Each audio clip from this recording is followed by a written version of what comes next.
भाई लोग नमस्कार। कैसे हैं आप लोग। दोस्तों देखिए, आज सुबह सुबह मसूरिया मेल यादव जी पहुंच चुके हैं खेसारी लाल यादव जी के घर पर। जी हाँ दोस्तों, आप लोग तस्वीर देख सकते हैं कि मसूरिया मेल यादव जी अभी अभी इस तस्वीर को शेयर किए हैं।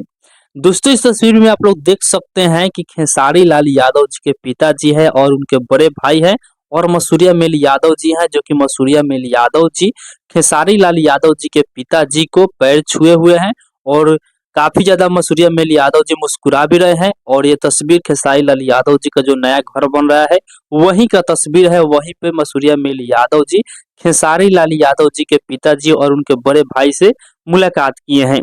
तो मुझे लगा कि आप लोगों के बीच में इस अपडेट को शेयर करना चाहिए। तो आप सभी को ये अपडेट जानकर कैसा लगा कमेंट बॉक्स में जरूर बताइएगा। बाकी इस वीडियो को हम यही एंड करते हैं। आप लोग इस वीडियो को लाइक कीजिएगा, शेयर कीजिएगा और चैनल पर पहली बार आए हैं तो सब्सक्राइब भी कर लीजिएगा, क्योंकि इस चैनल पर भोजपुरी इंडस्ट्री का हर एक अपडेट सबसे पहले आप सभी को मिलेगा।